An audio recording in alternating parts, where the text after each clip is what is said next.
प्राचीन समय की बात है। एक समुद्र के किनारे एक गुरु अपना आश्रम बनाकर रहा करते थे। हजारों शिष्य उनसे ज्ञान ग्रहण करने के लिए दूर दूर से उनके पास आकर रहते थे। गुरु का ज्ञान देने का तरीका भी बहुत ही अनूठा था। शुरुआत में वो अपने शिष्यों को उपदेशों के माध्यम से ज्ञान देते थे। उसके बाद वो अपने शिष्यों को उस ज्ञान का अनुसरण करने के लिए कहते थे, उस ज्ञान को अपने व्यावहारिक जीवन में उतारने को कहते थे। एक बार उस आश्रम में एक सम्राट अपने बेटे को लेकर पहुंचा। उस सम्राट ने उस गुरु से प्रार्थना की और कहा कि आप मेरे बेटे को अपने आश्रम में रहने दें और अपने तरीके से उसे ज्ञान दें। उसे इस आश्रम में बिल्कुल भी ऐसा नहीं लगना चाहिए कि वो किसी सम्राट का बेटा है। उसे बिल्कुल साधारण शिष्यों की तरह ही ज्ञान देने की कृपा करें। गुरु ने मुस्कुराते हुए कहा कि सम्राट ज्ञान इसी तरीके से लिया जा सकता है। अगर तुम अपने आप को दूसरों से महान समझोगे तो तुम ज्ञान ग्रहण नहीं कर पाओगे। अगर तुम्हें ज्ञान ग्रहण करना है तो तुम्हें दूसरों की तरह अपने आप को साधारण समझना होगा। यही ज्ञान ग्रहण करने की सबसे पहली सीढ़ी होती है। तुम निश्चिंत रहो, आज से तुम्हारे बेटे की जिम्मेदारी मेरे कंधों पर है। यह कहकर गुरु सम्राट के बेटे को अपने साथ लेकर समुद्र के किनारे टहलने के लिए निकल गए। आश्रम के बाकी सभी बच्चे उस सम्राट को देख रहे थे। सम्राट अपने बेटे को अपने रथ पर बिठाकर लाया था, जिससे सभी बच्चे समझ गए थे कि यह बच्चा सम्राट का बेटा है। इसी वजह से आश्रम के सभी बच्चे सम्राट के बेटे की तरफ आकर्षित हो गए थे। जब गुरु सम्राट के बेटे को लेकर समुद्र पर टहल रहे थे तो सम्राट का बेटा अचानक फूट फूट कर रोने लगा, क्योंकि अभी वो सिर्फ 12 वर्ष का था और 12 वर्ष की आयु में उसके पिता उसे अपने से दूर करके चले गए थे। ये सदमा वो बच्चा सहन नहीं कर पा रहा था।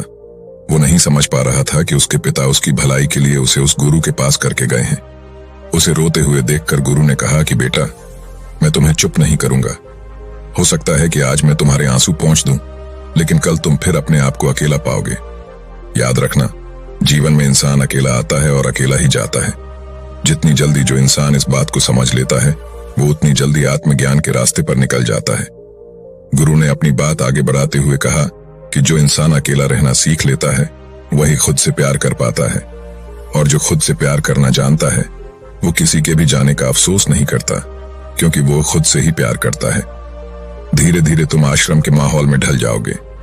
शुरुआत में तुम्हें समस्या आ सकती है, लेकिन कुछ दिनों के बाद तुम इसे आत्मसात कर लोगे।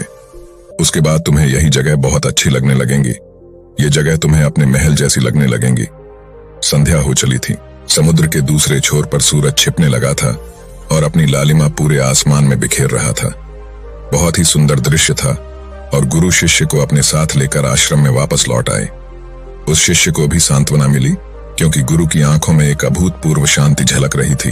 और जब हम किसी एकांतवासी गुरु की आंखों में वो शांति देख लेते हैं तो हमारे हृदय से भी सारा भार हट जाता है। मन एकदम निर्मल हो जाता है।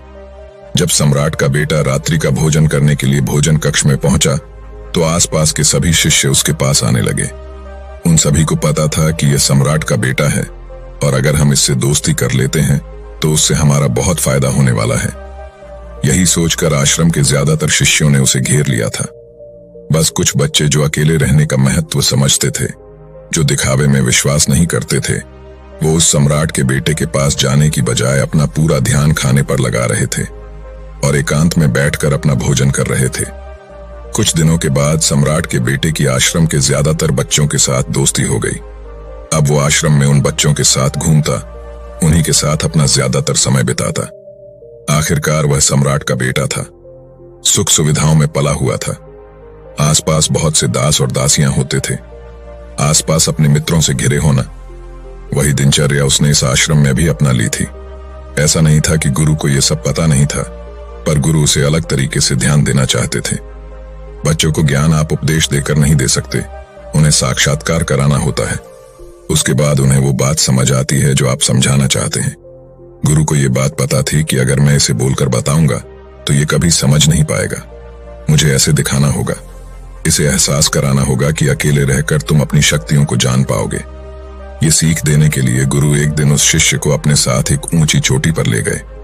चोटी पर पहुंचकर गुरु ने उसे शिष्य से कहा कि अब तुम्हारा ज्ञान पूरा हो चुका है, बस एक आखिरी रात तुम्हें यहां पर बितानी होगी। उसके बाद अगले दिन शाम को मैं तुम्हारे राजमहल में तुमको पहुंचा दूंगा। वो बच्चा तो ये सुनकर बहुत खुश हो गया कि अब मैं वापस अपने राजमहल चला जाऊंगा। फिर से मेरे दास और दासियां, सारी भोग की वस्तु ये मेरे पास होंगी। उस शिष्य ने गुरु से पूछा कि गुरुजी, मुझे आज रात आप यहाँ चोटी पर क्यों रहने को कह रहे हैं? आखिर मुझे कौन सा आखिरी ज्ञान यहाँ से मिलेगा? गुरु ने मुस्कुराते हुए कहा कि यहाँ पर चट्टान के पीछे तुम्हें छिपकर बैठना होगा। यहाँ पर रोज रात को एक बाज आता है। बाज को देखना है, बहुत गौर से देखना है, हर गतिविधि देखनी है, और उस बाज को देखने के बाद अगले दिन अगर तुम उस बाज की खूबियां मुझे बता पाए तो मैं तुम्हें तुम्हारे राजमहल वापस भिजवा दूंगा। और हाँ, सुबह आने से पहले एक बात पर और ध्यान देना है। एक चरवाहा यहाँ पर अपनी बकरियों को चराने के लिए आता है। तुम्हें उन बकरियों की गतिविधियां भी देखनी है। याद रखना, बाज की गतिविधि रात को और बकरियों की गतिविधि सुबह। अगर तुम दोनों की गतिविधि ध्यान से देखकर मुझे बता पाए तो तुम इस आश्रम से हमेशा के लिए आजाद हो जाओगे। तुम्हारा ज्ञान पूरा हो जाएगा। मैं तुम्हारे पिता को कह दूंगा कि यह बच्चा हमारे आश्रम का सबसे ज्ञानी बच्चा है। यह कहकर गुरु अपने आश्रम में वापस लौट आए और वो बच्चा वहीं पर उस चट्टान के पीछे रुका हुआ उस बाज का इंतजार करने लगा। काफी वक्त बीत जाने के बाद वहां पर एक बाज अपने बच्चों के साथ पहुंचा। सम्राट के बेटे ने पूरी रात उस बाज की गतिविधि बहुत ध्यानपूर्वक देखी और सुबह होने के बाद जब चरवाहा वहां पर अपनी बकरियों को लेकर पहुंचा तो उसने एक अभूतपूर्व दृश्य देखा। उसने देखा कि वो बाज बकरी के एक मेमने को अपने पंजों में दबाकर आसमान में चला गया। उसने उस बकरी के बच्चे का शिकार कर लिया था। ये सारा दृश्य देखकर वो बच्चा आश्रम में वापस अपने गुरु के पास पहुंचा। इससे पहले कि गुरु उससे कुछ पूछते, उसने गुरु को प्रणाम करते हुए कहा कि गुरुदेव, आप आश्रम के सभी बच्चों को यहाँ पर बुला लीजिए। मैं सब लोगों को बताना चाहता हूँ कि मैंने क्या देखा। जब आश्रम के सभी बच्चे वहां पर पहुंच गए तो उस सम्राट के बेटे ने कहना शुरू किया कि मैंने अपने जीवन में बहुत से पक्षियों को देखा है, लेकिन बाज उन सभी पक्षियों में से सबसे अद्भुत और सबसे अलग होता है। उदाहरण के लिए एक तोता हम सभी ने देखा है। तोता बोलता तो बहुत है, लेकिन कभी ऊंचा आसमान में नहीं जा पाता। लेकिन एक बाज जो कि हर समय शांत रहता है, वो आकाश को भी छू सकता है। उसमें आकाश को छू लेने का सामर्थ्य होता है। जब भी एक बाज अपने शिकार को निश्चित कर लेता है तो वह उसी शिकार पर अपनी नजरें लगाए रहता है, चाहे वो कितनी भी ऊंचाई पर क्यों ना हो, चाहे कितना भी खतरनाक तूफान क्यों ना आ जाए, लेकिन उसकी नजर हमेशा अपने लक्ष्य पर स्थिर रहती है। आज सुबह जिस बाज को मैंने देखा, उसने हर बकरी को अपना शिकार नहीं बनाया, बल्कि उस बकरी के झुंड में से उसने उस बकरी के मेमने को अपना शिकार बनाया। पहली बात, उस बाज की तरह हमें भी अपना ध्यान अपने एक ही लक्ष्य पर स्थिर रखना चाहिए, चाहे कितनी भी रुकावट क्यों ना आए। हमें अपना लक्ष्य स्पष्ट दिखाई देना चाहिए, पर पूरी एकाग्रता के साथ ध्यान देना चाहिए। तीसरी बात जो मैंने उस बाज से सीखी और जो हम सभी को सीखनी चाहिए, वह यह है कि बाज कभी भी दूसरे पक्षी के साथ नहीं रहता। वो हमेशा आकाश में अकेला रहता है। इससे हमें यह सीख लेनी चाहिए कि हमें कभी भी छोटी सोच वाले लोगों के साथ नहीं रहना चाहिए। आखिरकार हम भी वही बन जाते हैं जिनके साथ हम रहते हैं। इसीलिए या तो महान सोच वालों के साथ रहो या फिर अकेले, क्योंकि जब हम अकेले रहते हैं तभी हम खुद की ताकत और खुद की कमजोरियों को जान पाते हैं। कमजोरियों को जानकर उनको दूर कर सकते हैं और अपनी ताकत को जानकर उसका सही इस्तेमाल कर सकते हैं। लेकिन वो तभी संभव होगा जब हम अकेले रहना सीखेंगे। चौथी सीख जो हमें एक बाज से लेनी चाहिए कि एक बाज हमेशा अपनी सीमाओं से ऊपर रहता है।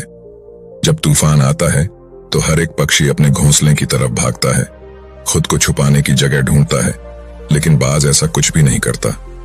वो खुद की सीमाओं को हटाकर बादलों से भी ऊपर जाने का प्रयास करता है। हवाएं उसे धक्का मारती है, पंख उसके भारी हो जाते हैं, पानी और धूल की वजह से कुछ दिखाई नहीं देता, लेकिन वो फिर भी आसमान की तरफ जाता रहता है और अंततः बादलों से भी ऊपर निकल जाता है और वहां तब तक ऊपर जाता रहता है जब तक मौसम ठीक नहीं हो जाता। अपनी सीमाओं को सिर्फ इसलिए हटा पाता है क्योंकि वो समस्या के आने पर उससे घबराता नहीं है, उसे डर कर बचने का प्रयास नहीं करता, बल्कि एक सकारात्मक नजरिए के साथ उसका सामना करता है। जीवन में चाहे कितनी भी रुकावटें क्यों ना आए, हमें उन रुकावटों को हराना चाहिए, ना कि उनसे डरकर कहीं छुप कर बैठना चाहिए। बहादुर तो वो लोग होते हैं जो तूफानों से टकरा जाते हैं, कायर तो अपने घर में, अपने घोंसले में, अपनी जगह में आराम से बैठ जाते हैं। पांचवी बात जो हमें एक बाज से सीखनी चाहिए कि बाज कभी भी अपने घोंसले में घास के कोमल तिनके नहीं रखता। जो तिनके कोमल होते जाते हैं वो उन्हें निकालकर फेंकता रहता है। उसी तरह चाहे कितनी भी आरामदायक जिंदगी आपको मिली हो, लेकिन उस आराम से ऊपर उठकर अपने आलस्य को हटाकर जीवन में मेहनत करते रहना चाहिए। जीवन में पसीना बहाना चाहिए, शारीरिक मेहनत करनी चाहिए। अपने घोंसले से कोमल तिनके उठाकर फेंक दो और आज ही अपने आलस्य को हटाकर निकलो। हर दिन अपने आप को चुनौतियां दो, हर दिन मुश्किलों का सामना करो, क्योंकि वही मुश्किलें तुम्हें मजबूत बनाएंगी। जंगल के राजा शेर को भी झुंड बनाकर शिकार करते हुए देखा जा सकता है, लेकिन बाज हमेशा अकेला शिकार करता है, क्योंकि वो जानता है कि झुंड में रहना हौसला तो देती है मगर साहस छीन लेती है। आदमी को हमेशा अकेले ही आगे जाना होता है। यही कारण होता है कि वो जल, थल और नभ सभी जगहों पर अपने शिकार का परचम लहरा सकता है। बाज की उम्र लगभग 70 साल की होती है, लेकिन 40 साल में ही उसका शरीर पुराना हो जाता है। नाखून उसके पैरों में धंसने लगते हैं, पंख उसके शरीर में चिपक जाते हैं, उसकी चोंच खराब हो जाती है, उसका शरीर भारी हो जाता है।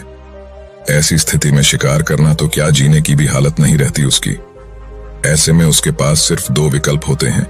पहला, या तो वह खुद की इस अवस्था को स्वीकार कर ले और भूखा प्यासा मर जाए, किसी दूसरे जानवर का शिकार बन जाए, और दूसरा विकल्प यह होता है कि वो 6 महीने एक बहुत ही दर्दनाक प्रक्रिया से गुजरे और खुद को फिर से पहले जैसा मजबूत बना ले। लेकिन बाज दूसरा विकल्प चुनता है। इसके लिए वो खुद को एक बहुत ही ऊंचे चोटी पर ले जाता है, जहां वह पहले अपने सारे पंख खींच खींच कर निकालता है और फिर चट्टान पर पैर मार मार कर अपने पंजे को तर देता है। उसके बाद उसी चट्टान पर अपनी चोंच को पटक पटक कर पुराना हिस्सा निकाल देता है और इस लहूलुहान अवस्था में खुद को दूसरे जानवरों से छुपाता फिरता है। अगले 6 महीने तक वो इसी दर्दनाक प्रक्रिया से गुजरता है और इंतजार करता है नए चोंच, नए पंखों का। तब फिर वो अपनी नई जिंदगी शुरू करता है और निकल जाता है अपने शिकार पर और अगले 30 सालों तक फिर से राज करता है। इसीलिए समय आने पर हमें भी अपनी पुरानी आदतों को त्यागना होता है और कुछ नया सीखना होता है।